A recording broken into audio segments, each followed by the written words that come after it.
Okay, this is the skate park here, Redondo Pier. It's open. It's been open for a week or two. It's fully functionable. And, got all the rules right here. No one's liable. Main rule, we accept no liability. If you're injured, you handle it yourself, No one under 3 years old allowed to skate, No, I don't know if it says anything like that, but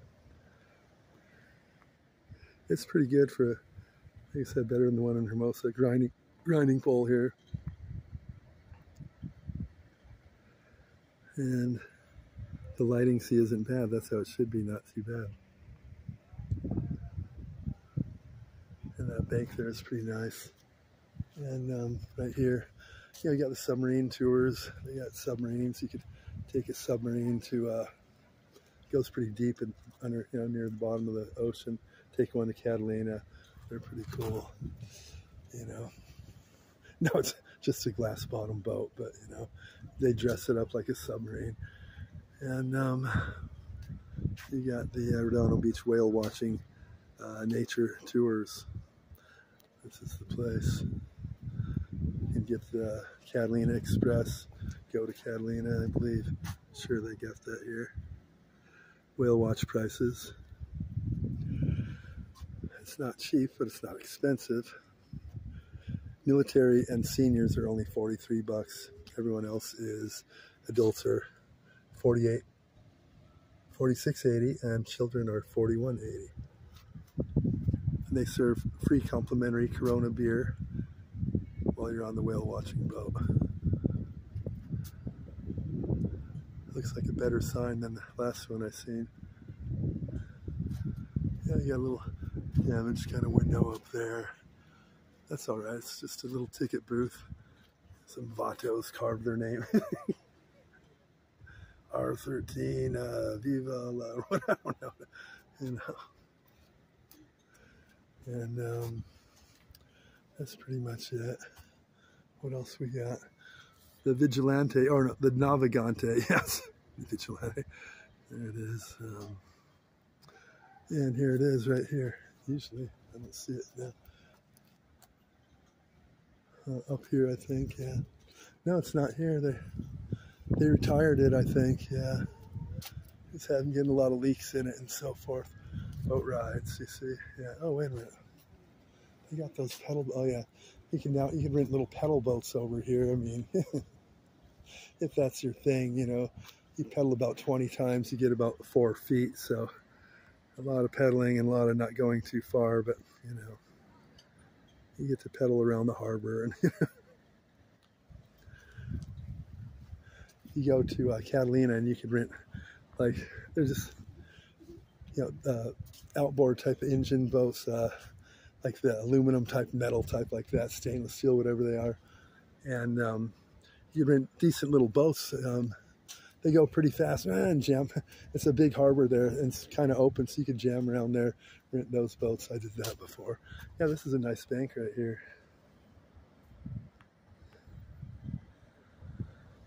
Yeah, I got videos of that. I got videos of doing wave runners and Jupiter Island, in Florida. And videos of the road at the, anyways, the one place in Florida. Anyway, they have, it's an amphibious car boat. So it looks like an old military one. They painted it up, kind of look corny, like yellow, and they call it the Diva Duck. So you drive around the city. It's got big tires. It's a big thing. Drive around the city, and then it makes its way into the water. It just starts, then it turns into a boat. It doesn't morph or it doesn't change. It's just you go into the water, and the engine kicks in. You cruise around in a boat, So it's just, it goes straight from the, the land into the sea. It's pretty cool. And the golf carts. You can rent golf carts up in Catalina, take them all up to the hills and all that. So I did like a cruise to Catalina. You know, it's a Carnival cruise, and they got the Baja cruise, 5 days or whatever. But you got the regular cruise, and one day you're in like Catalina. So you go, you know, tour around Catalina, and you rent a golf cart, you know. And it's, you know, it's a good way to get around. It's not that expensive, you know. So, and here we have, you know, the whale wall and all that, the Edison plant, or I think they call it AES on this particular, and we don't have that where I'm from. They took it down around 81. Gutted all the carcass and stuff that was left of old metal and stuff. Did that around 87, 88, and that's when they painted the whales on it. It was a big thing in the Beach Reporter. I remember reading about it in the Beach Reporter.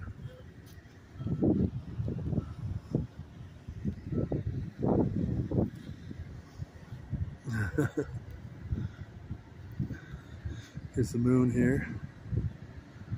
The moon shining, moonshine. I don't know if that white dot that's in the camera is. See that? I've always had that on all my cameras for a while.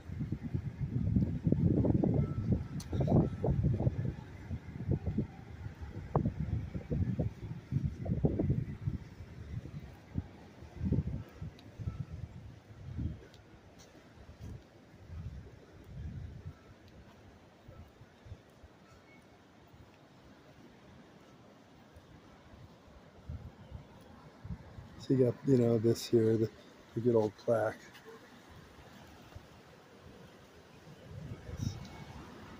The true look of nautical corrosion and all that. There you go.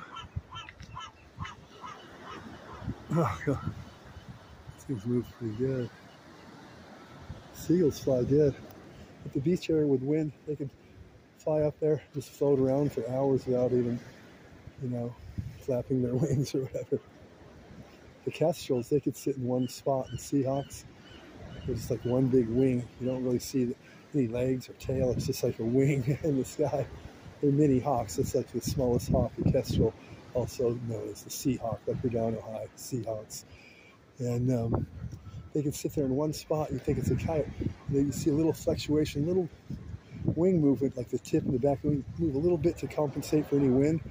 They got it so wired they could sit literally in one spot for an hour or two, however long they want, without moving.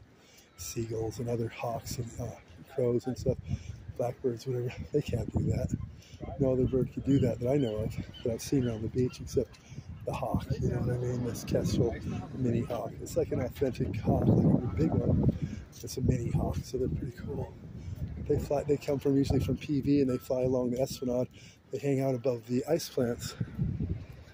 And they hang out above the ice plant there because they're in one spot way up high. Like you heard the term eagle eyes. All birds have really good vision. When they see a lizard down there in the ice plant, they point straight down. They go, "This is it." They go straight down. Nothing's slowing them down. And they snatch it up and they turn up just as quick. It's not like they stop and eat it down. They go boom and shoot right back up. And then it's in the bird's stomach before the lizard even knew what happened, you know. It's that quick, you know. It's like you kind of feel bad for the lizard, but it happened so quick, you didn't even know what happened, you know. So, and this was the shark attack, you know. This looks like a boat here, you know.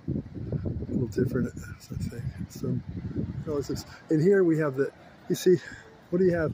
You got a pier that burnt down. I was here the day it burnt down. I saw 2 firemen carrying from, you know, when you enter from Torrance Boulevard, carrying the hose up through there. They're kind of like clowns, and they're dropping it and picking it back up. 2 of them, and they weren't going too quick, and they were kind of goofing off as they did. I think they thought it was no big deal. They didn't realize the whole pier would burn down. They don't get a whole lot of practice. Let's face it, not a lot of fires in the, you know, Redondo Beach, right? So they brought it up to where the fire was in the little restaurant here, and there it was, the fire, the grease fire, and they blasted it with the hose, turned it into a damn inferno. You know, you could have broke out one of those little red fire extinguishers, you know, with the powder in it, and so you keep those handy in a kitchen, and it would have just put it out. They're so out of practice because there's not a lot of fires. They hit the grease fire with water, which is kind of like, hitting the fire with gasoline, you know. And it turned into an inferno, a roar. Roar. Flames are shooting out the windows like, shit, what happened there? And before you know it, it made its way further and further, and the whole damn pier burnt down. A tiny little fire, like a stovetop fire, you know. A little fire, all of a sudden they hit it with the water. Oh, well, we got this one. Like an inferno. It's like, yeah, I swear. So the whole pier burnt down. Chin was bummed because the bamboo hut was like one of his favorites. Didn't have indoor seating. He had benches with little tables in a private little area that were probably about from this fence here, or this rail, to about here, this deep. There's places where people could sit. It's basically like teriyaki sticks is all he basically sold there, but they were good. I learned how to make them from him. I duplicate them at home, kind of on the Farberware, get some flank steak and put some teriyaki on it, pour it over the top while it's cooking, you know, drip into the pan in the bottom, and pour it back over and keep going. Probably not as good as his, but not bad for homemade. I was just a kid. And he nicknamed me the Teriyaki Kid. Because in the 9th grade, my friend Bob Woolston worked there. And they didn't, let's face it, the pier, they don't make a whole lot of business, especially when it's not summer, right? It's more of a hobby for these guys that run the places. And my friend Bob Woolston worked there, and he's from Philadelphia. He came in a little late in the year, lived with his dad out here. He became a friend of mine. And so I went to buy some teriyaki stick. No, I didn't. I went to talk to him there. He's working. So I went, oh, yeah, you want a teriyaki? He says, sure. You know? And he gave me one. That's cool. Didn't have to pay for it, right? Didn't think much of it. I've always had friends at the pier that work at different places, Charlie's or wherever. And Terry used to work at Hickory Farms. They had a big old, all different beef jerky and big buckets of it. I fill my pockets with all sorts of it. They wouldn't even dent it, you know. It's all kinds of beef jerky. But anyways, he gave me the beef sticks. I started walking down the pier with my beef stick, eating it. And Chin was walking up from coming up to go to the bamboo hut, which was, the bamboo hut was basically right here, right in this area right here. And it was just a little window you went up to with the seating that came out. It was good though. And so I basically, he saw me with the beef stick. So he saw Bob Woolston and says, oh, so you sell a teriyaki stick? Said, you don't get any business, right? No, I didn't sell it because he didn't have any money to compensate for the one he gave me. So he realized that, oh, so someone must have stolen it. I saw the young man. Yeah, no, I didn't sell it. So later in life, and that's probably about 24, I'd be here at the pier, and he goes, oh, you're the teriyaki kid, you know. I know you would take the teriyaki sticks and eat it, but I really didn't. My friend gave it to me. I didn't steal it. He gave it to me, but I didn't tell him that I didn't steal it. I let him. He just knows me as the teriyaki kid, you know. And so that burnt down. They promised to rebuild the pier, and they promised to rebuild his bamboo hut. He loved that bamboo. He owns Charlie's when you walk onto the pier, named after Charlie Chaplin. And the bamboo hut didn't open up, so he bought this place right here. He called it the Seagull. It's like a breakfast place, made breakfasts and stuff. He had a special there for like $2.29, really cheap. I'd go here. It wasn't that much, but like an English muffin, 2 eggs, and some hash browns, and I don't know, maybe a couple of pieces of bacon or something. It was pretty light, but it was cheap. But that was the Seagull, it was called. I don't know if he kept that. I think he eventually got rid of that. Because I know he owned the bamboo hut and he owns Charlie's. Back then you could buy these places and actually own them. Just like Schumacher owned the Fun Factory, which was the arcade down there by Quality Seafood. And he ran the balloon stand. Were friends that people I knew back then, like Mark Nexke, Craig Stanton, Brian Penny, who else? People that I knew when they worked for Schumacher, and ran and worked at the balloon stand. So it's right here in front of Slightly Different. So when people entered the pier, it's like a tourist thing. And you buy your balloons for the kids and stuff. They have something to go home with, like a souvenir. They came home with a balloon, you know. And you got Old Tony's here. And they had regular Tony's was right over here where this Japanese, what is it, Japanese Mexican food or something unusual like that. That's what it is now. But the regular Tony's was right there, and this is always old Tony's. Yeah, had a real old seaman type of feel, like a good old sea type of, the old school fisherman type of feel when I was a kid, when I first came to Redondo, when I was in the beginning of the 2nd grade. This is it, the Mason Riz. It's a French-Japanese cuisine. You know, French-Japanese is some of my favorite. I like the Mexican-Japanese too. And but this is, I believe, where Tony's was, yeah. Then they had Old Tony's, so they kept Old Tony's. This is slightly different. Place where you go for your magical dragons and, you know, that sort of thing. And let's see, here you have your voodoo dolls. They're a big seller here, you know. Ozzy Osbourne has that song called Little Dolls, you know, the pins and needles prick the skin of little dolls. Your fate is in his hands. You know, it's about voodoo dolls. But here they are.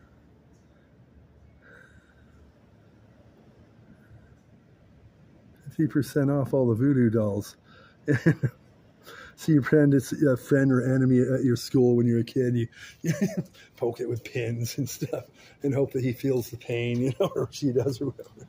I never did that. I never owned a voodoo doll, but I went to camp out for Ozzy Osbourne tickets when the Blizzard of Diary of a Madman. It was the 2nd solo album by Ozzy, and I bought tickets for the Long Beach Arena show, and then I got tickets for went to San Diego to camp out to get good seats.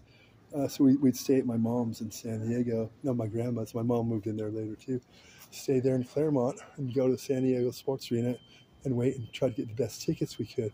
So when we went there, I brought the album with me, Ozzy Osbourne, you know, Diary of a Madman. On the front, it shows him looking really weird. I think it's got like an upside down cross. He's not saying this is a gimmick to sell music, you know, making himself look like really, you know, bad. It was kind of over the top, you know, a little too over the top. Obviously not a real like devil worship or anything. And my grandma said, wow, let's see. I said, yeah, this is the band we're going to be going, the show we're going to see. That's why we're here getting tickets. Let me see that. She looks at the album. She pulls out the inner sleeve when I was reading the lyrics. She's, oh, Jeff, she says, this is a sick man. And that's what these guys want. They want that because that's what makes the kids like it more. You know what I mean? This is a sick man. I wouldn't be listening to this, Jeff.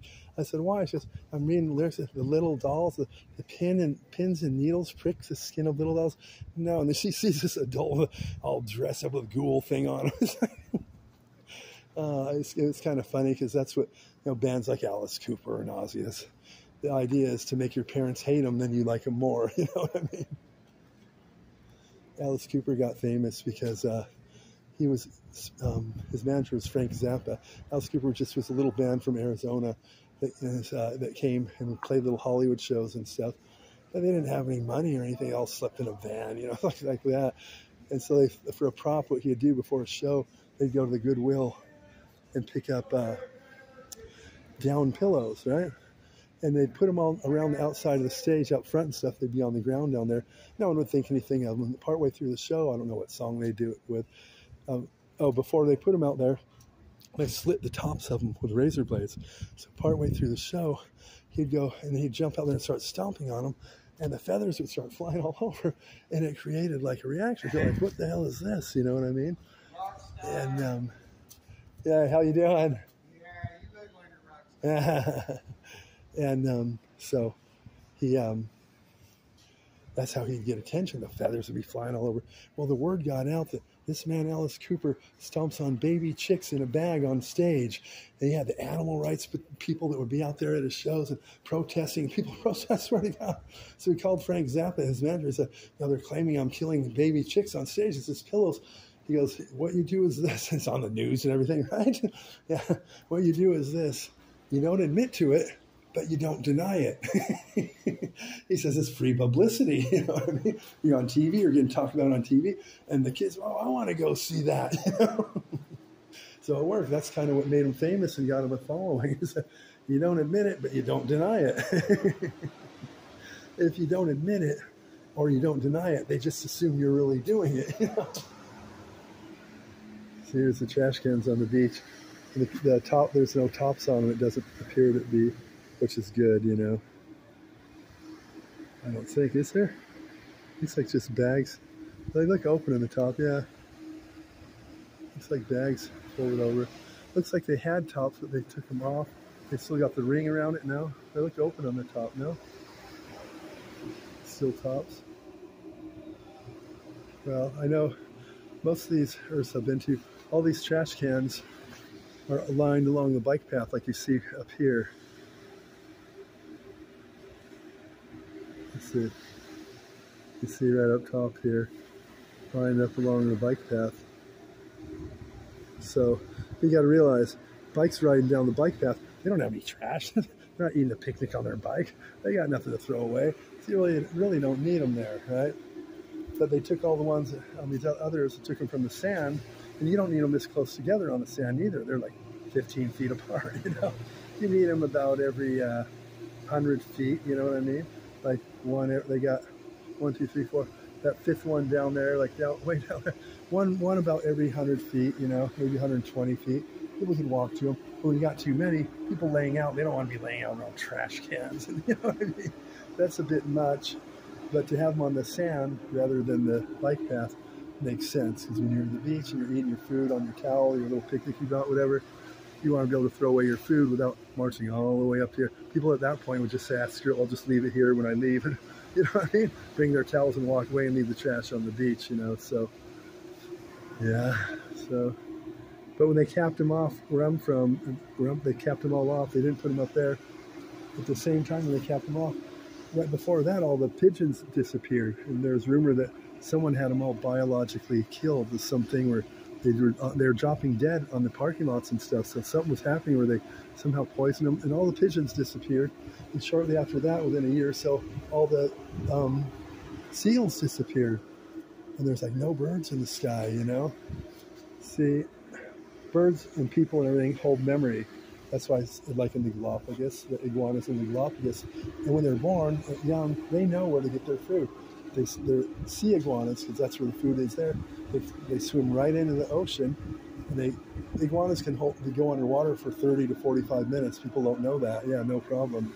And they go underwater and they swim down there, and they go up to the rocks and they pull mussels off the rocks, and they eat rocks and stuff. In Colombia, they live in trees and stuff. They eat leaves and little bugs and so forth. But they know what to do also, because it's in their memory from their ancestors before them. That's what they do there. So they know it's in their DNA and everything. They know automatically what to do.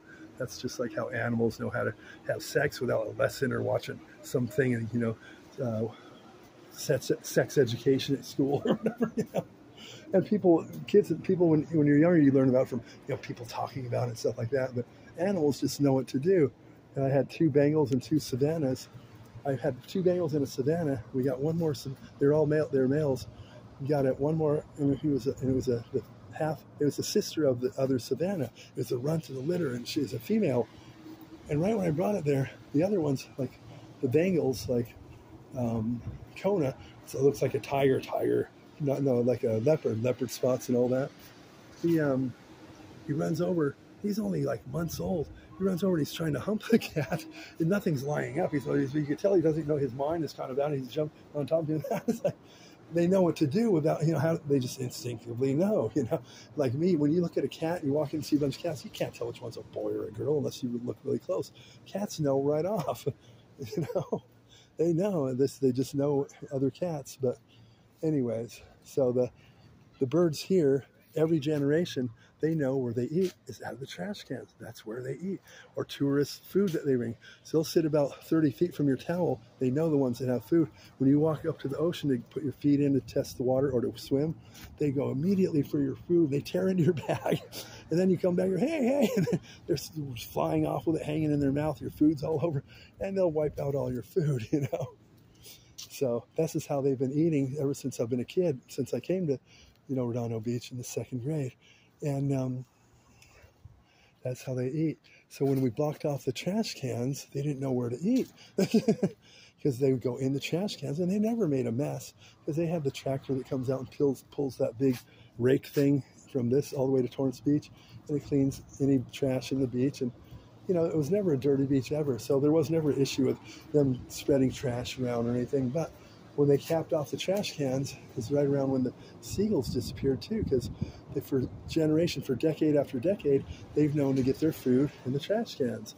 Now the trash cans are capped off, and they're like, they don't know what to do. So most of them, I think, migrated towards like Torrance. So you look at the seagulls in Torrance, you'll see the wingspan isn't as wide, and the tails aren't as big. Because at the beach, you have direct wind. So a seagull flies up in the air, doesn't have to flap around much, it just floats around. There's a lot of wind, so their wings adapt and grow more feathers and get wider. Their tails do also. In Torrance and so forth and more inland, there's not that much wind because it's going through factories and big buildings and apartment complexes. Right off the beach, you get the best air in the world because it's filtered right off the skimming off the ocean, saltwater ocean, and it's not filtering through old buildings and all that, right? Think about it. So it's clean. And so anyways, the seagulls, now they moved to Torrance, their wingspan is much shorter. They're a shorter seagull, so they kind of adapted to no wind, and they don't fly around. When they do fly around, they just flap their wings and fly around. There's not wind like here. When a seagull goes up in the air, like I filmed earlier, they're just gliding around. The wind kind of catches them, and they just cruise around from the wind, you know. This is under construction here. So anyways, that's the deal. So it's a different type of seagull they adapt to when they're more inland. They're not as much wingspan, not as much tail. They don't look as cool, but they're cool still. This is, let's see, what does it say? I don't know.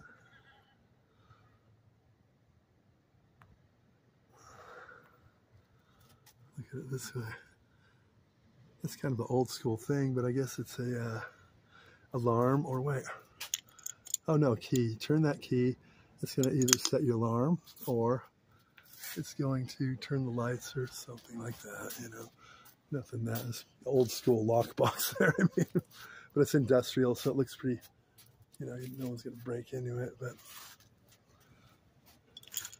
I think I popped it open once and charged my cell phone out of it. It's easy to pry open. No, I'm joking. I didn't do that. Yeah.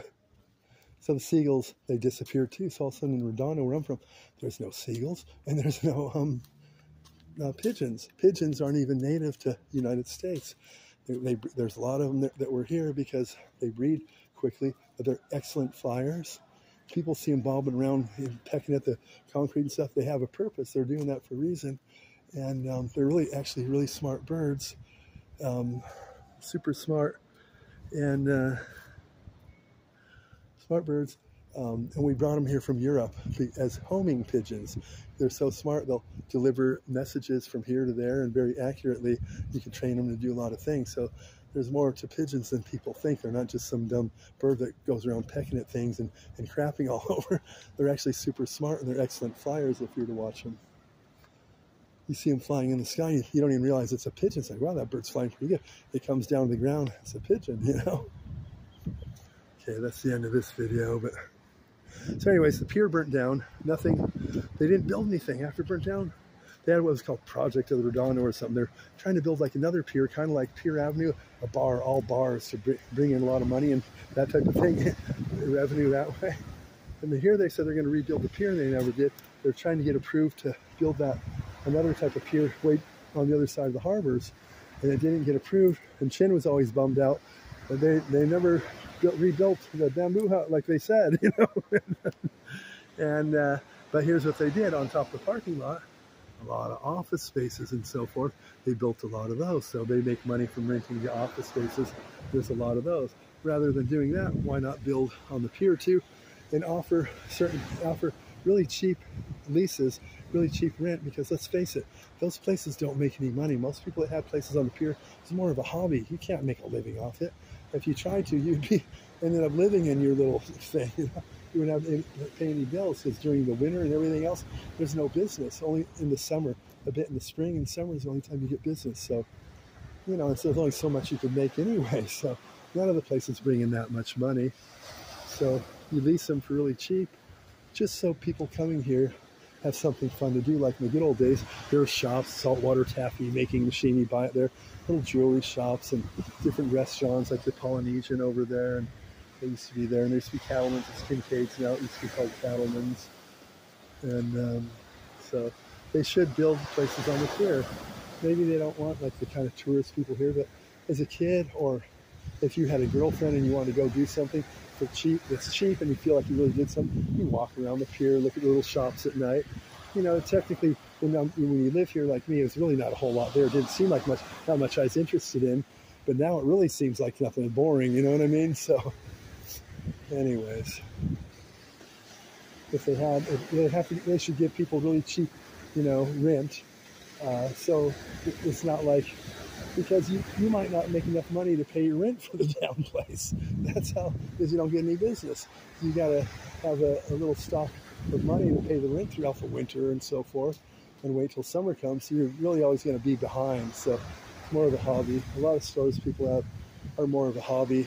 You'll find, if you do the math of how much it costs them to lease it, they pay an extra fee to hang a sign out front, a tax for that, and then you think of how much business comes in. You think, man, this place, I never see anyone coming in and out of there. How do they pay their rent? The guy likes that type of store or whatever. It's his hobby, you know, or the woman or whoever. It's just a fun thing to do if you have extra money. It costs you money to have a store, you know. So you don't make money, you have to pay money to have one. So they need to put stuff back out on the pier, you know, and have cheap rent so people could keep them open and sell cool things. And I don't know. At one point when I was a kid, they were proposing putting a big roller coaster and stuff on the pier here. Yeah, that didn't go through. But years earlier, I think in the 40s and stuff, they did have a roller coaster on the Donald Pier. When I was younger, down at the boardwalk down there, where Najas and all that, there's the Fox Theater. They had the Marina Theater at the top of the hill here, Torrance Boulevard and Catalina, on the southeast corner. And they had the Marina Theater is always a good price. It was always a double venue, so you got to see two movies. There's always a movie that was current and new, and then a movie that's been out for a few years. But either way, you get two. It'd be like $1.75 to see two movies. It was always really cheap. The Fox Theater down here on the boardwalk is old school. It's big. It's like probably from the 30s or something. But it was getting rat infested. People would talk about, you know, seeing the movie, feel a rat going by their ankle. You know? They eventually took it down. When I was a kid, I saw Dirty Harry there. The woman there was really, she turns around and tells my mom, as a little kid, oh, you should be ashamed of yourself for bringing your kids to this. Go ahead, make my day. Fuck you, the guy says, and puts a joint in his mouth or something. Some weird shit like that. She shouldn't have brought us there. That's not good for kids. The woman was disgusted with my mom. And then you got Kincaid's. There used to be Cattleman's. I ate a few times at Cattleman's. Good steak, you know. So, and Outback, they've got a good prime rib. It's pretty good, believe it or not. And their steak, when you look at the menu on the steak, seasoned with this, and all this stuff. I think, man, the way I make a steak is I char it really good on each side, a little red on the inside. If you just flip it once and char it really, really good, then you just put a pinch of sea salt. A steak without anything can often be blah. A pinch of sea salt makes the flavor come out. That's all you need. So when I first started eating Outback, I'm like, man, all these herbs and things they're topping with, it's going to taste gross. But even though they claim it has all this, and it looks like it has all this stuff on it when you get it, it doesn't really taste like it has a bunch of crap on it. So the steak tastes pretty good. It's not like going to Sir Winston's on the pier, you know what I mean? That's like, a steak is $75. It's called Sir Winston's, named after Winston Churchill. And they got really good French onion soup. And the whole top of the bowl is a big thing of mozzarella. It's melted right over the top, so you can't even see the soup. It's a big, like a tent of mozzarella above it. So when you want to eat it, you put your spoon through the mozzarella, you stir it into the French onion soup, and it's really good. But the steak's really good. They got a good supplier. They cook it professional. Some people they won't even let in there. If you look like crap, they won't even let you in one of those restaurants, you know. I've seen people getting turned down there, you know. Not me, of course, but you know.